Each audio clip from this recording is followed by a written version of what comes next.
Thank you, Mr. Chairman, integrated friends and colleagues. We have something that is, in fact, absolutely impossible. We are trying to suggest that whether you have lost structure or function in the human body, wherever, in teeth or in feet, it's possible to either replace by biology and grafting or by sophisticated technicalities. Now, what we really would like to tell you is no one knows which is best. There's only one way to prove it. That is to report everything that has happened over half a century. And let me first just indicate to you all problems. And you see that you can have the mechanical lady, you can have the replacement, mechanical replacement, but you can also go all the way down to the cell and how you can make a living human cell live together for a lifetime with a piece of titanium. No one can explain, and we don't know to really explain it if we tell everyone what happened when it didn't work. So, now, what we start by saying that the two most important parts for us now and for the patient is, of course, the craniomaxillofacial region, the intraoral problems, and then we now introduce also the hand, because the hand and the craniomaxillofacial region occupy most of the human brain. And this is something very, very important to remember when we talk about what to do for the patients. And then, of course, today we celebrate the meeting in Toronto in '82 with Professor Skalak and Professor Sarb. And at that time, no one believed in osseointegration, and we were very, very cautious to say that this could be something for the future. But because of these two friends, we did arrange the meeting, and it turned out that after that it has exploded all over the world.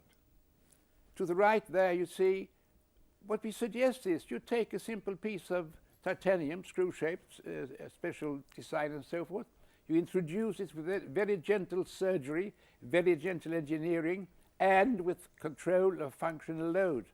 To the left you see all the complexities.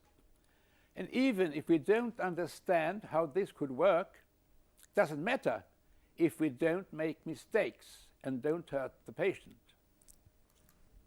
The first patient treated was Gösta Larsson in '65, and he got all his life a good restitution, successive application of the various developments of the technique.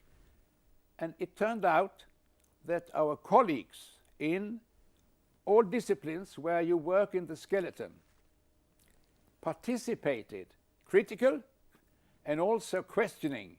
But because they questioned, then we could slowly avoid repeating mistakes.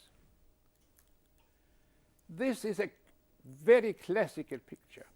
It's from '79, Sister Mary, a nun, who was the first patient from North America who got teeth. And she wrote to us each Christmas and sent her blessings. So I give you this as a philosophical comment on how we work together with the patient, with our colleagues, and how we question, or we don't question and say, even if we don't understand, we listen to Mother Nature. In the early days, we looked into the human tissue. How can tissue survive? Because there is a circulation. And this is the vital microscopy of medical students. And that gave us the feeling we must be gentle, we must be careful, we should not hurt the tissue, and we should see when there was a possibility to avoid unnecessary problems. And here are colleagues from all over the world participating. Let's look into the human life. And the human life is the circulation of blood as a living tissue, reaching out where it should be. Now you see, this is unique. No one else has seen it before. We did this 40 years ago. You see the red cells, you see the endothelial cells, you see the white cells, you see the plasma cells, you see, and here you see the healing of a wound, the integration of titanium. So the propagation of the pulse pressure into the wound in the tissue, and you see the formation of a new capillary. For the life of all flesh is the blood thereof. And now, into the bone tissue, the enormous circulation. And remember, according to Shen, bone tissue can only take 42 degrees centigrade of temperature increase. Then you will coagulate it. So you have to be very, very cautious and very gentle technique. And that is the key to making predictable reconstruction of your patients. Let me share with you something that touches my heart. In 92, we treated this cancer woman, Isaura, in Bauru, Brazil. She had a major defect and no teeth and a lot of soft tissue lost. So we introduced fixtures, and with collaboration between surgeons, technicians, prosthodontics, and then together it was possible to give her a stable retention, a stable anchorage for her new face and her teeth and her mind, peace of mind. And this then in year 2006. And she's still in very good shape. And she is the motivation for us to continue, even if we don't understand how it could work. We are grateful to Mother Nature that it works. And now, let's see what happens in living life. And grandchildren enjoying the sorrow events. This lady, Isaura, is a good representative of the interaction between advanced science, advanced surgery, prosthetics, and patients who are dedicated to survive, and who, if you ask them, why didn't we ask the patient? If we ask the patient, she says, this is all right, I don't want more surgery, you can move tissue, but not. And then here you see a major defect in the military, treated just a year ago. And despite the major problem, he's in good shape now, can join society, and when he leaves his house, he can look into the mirror and say, well, it's me. And then you see the center, the global center, where Isaura and other patients demonstrate the stability of the prosthesis. And how can this work in irradiated tissue? We don't understand, but we feel that it relies on the restored circulation and very, very gentle surgery, and also the fact that we listen to the patient and she's back to an acceptable and enjoyable social life. So if we now want to modify or make high technology and so forth, yes, we can do that, and you see what it looks like here in the x-rays. But we should give it 10 years of follow-up before we say this is a safe procedure, and only those should do it who have the experience. And Isaura says that we needed the support from above. And it's interesting that her grandchildren don't consider her a defect invalid. No, she is still the grandmother. And that indicates that we should be careful not to academize what we are trying to do to those patients who have lost function or structure.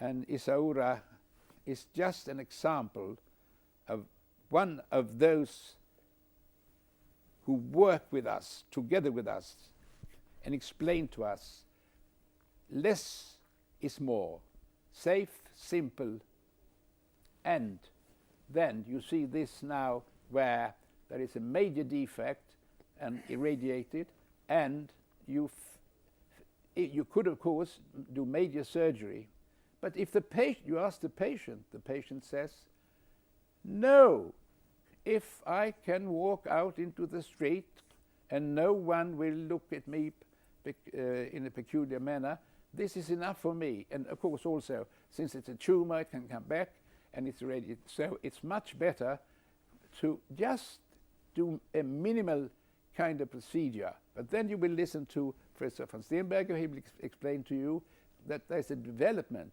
and we should be very open-minded to development, simplification, and also make it possible to optimize with minimal resources, but only introduce it when we have 10-year follow-up and critical evaluation by different means and methods, and also that we share. And please remember that the most important thing you can tell your colleagues is when it didn't work, if there's a failure, then, of course, why should we repeat failures? But we should be happy that together, without any pride and prejudice, it is possible to bring back quality of life, whether it's in the head and neck, oral cavity, or if it's in the extremities, or in any other parts of the body, including hearing aids, of course. So, when it comes to a situation like this, it seems that we should not be defending theoretical ideas, but we should very carefully analyze. And that is what Professor von Steenbergh will talk to you about. How can we, in the future, make it safe, simple, affordable, available? And with that as a background, the quality of life, even of these patients, will be available. And healthcare people who work together enjoy seeing that a minimal effort could be enough, but also the most important conference you can have is the one where you report failures, mistakes, or unnecessarily complicated procedures. And this is the center that we established in Bauru, Brazil, for the simple reason that we had been there since '92. Isaura came from there, but also because there were so many congenital defects, clefts and so forth. And also because we love the country, we love the patients, and we have had so many friends and colleagues coming and working with us. And then, with this as a center, we are now opening all over the world. But only if we share information on problems that we can avoid. And remember, no one can explain how you can put a piece of titanium into the human skeleton. You know, if I refer to Einstein, he said that I can explain the theorem, but I cannot prove it. We can certainly not explain oscillation, but we can prove it because we have Isaura and the other patients. This is what we reported at the conference in São Paulo and published in the oscillation book. And please remember that healthcare, wherever it is, whatever it is based on cooperation, communication, without any pride and prejudice. And osseointegration, even if we never understand how it can work, we can at least together try to avoid mistakes, and we can tell the patient that we'll do the very best for you. Hippocrates said, hold the hand of the patient and tell them we'll do the very best we can. And if that is not enough, at least you feel that we care. And that is, to me, medicine, which includes dentistry, of course. We care, and that gives you quality of life. And remember, for instance, now, as a good example, is aura. So, thank you very, very much. I look forward to the continued collaboration and your critical suggestions and comments. And then, after that, we're just in the beginning. Remember, there are millions and millions of patients in need of teeth and feet, and also in need of hearing, and a lot of functional restoration. So, as we say in Portuguese, poderia ser pior. It could be worse. Thank you very much indeed. P.I., thank you. Again and again, time and again, you provide us with a lot of sources of inspiration, a lot of messages. I don't know where to start, but let me start with one of the things that struck me during your presentation. You said, listen to the patient. How should we translate that into clinical practice? Do you think we should give more emphasis to the patient's spontaneously expressed wishes rather than impose onto him our viewpoints? Would you allow me to be a little brutal? Please. You start by shaking the hand of the patient, according to Hippocrates. You ask the patient, what's your problem? But you do not push the button of the computer. No. You look into the eyes of the patient, and then you say, what's your real problem? What's the worst problem? What can we do for you? And this is possibly what we can do. Is that good enough for you? Or would you suggest something more sophisticated or more simple? Mm-hmm. And that is what we are now trying to introduce when it comes to the craniomaxillofacial region and to the edentulysm. Maybe we can simplify. Maybe the patient can tell us that, oh, I'm quite all right if I have some improvement, but I don't necessarily need to look like one of those makeup, yes, Hollywood. I see. When you think about the days you just told us about, 1982, North America, Toronto conference, very important for North America. How was your message originally received? Well, you know, I believe that it was very, very important that there was a critical attitude. When we started in Sweden 10, 20 years before that, people said that, first of all, I'm not a dentist. Secondly, I don't understand anything about the occlusion and so forth. And also that it couldn't work. Of course, it cannot work. And it can't. But so what? If we don't understand, it's our problem. If Mother Nature gives us the suggestion of gentle handling of the tissue and make the blood survive, circulating. Mm-hmm. For the life of all flesh is the blood thereof, it says in the Bible. Then, you know, I believe that what you and others have been doing then and when we started with you many, many years ago, that do it as gentle as you can. And then, don't overdo it. But on the other hand, and it's very important, try new procedures, simple, safe, and affordable, available. And when we started, and that is what I got, my message was that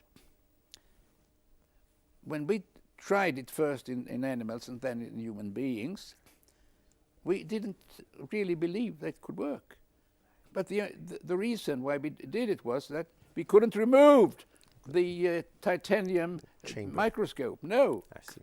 So I think, again, my final comment is, and it's up to you and your generation, to really try to explain on that basis, how is it possible that something that shouldn't work works if you treat the tissue gently and if you avoid applying new procedures, so forth and so forth, until you know for sure that in this particular patient, this is a good opportunity.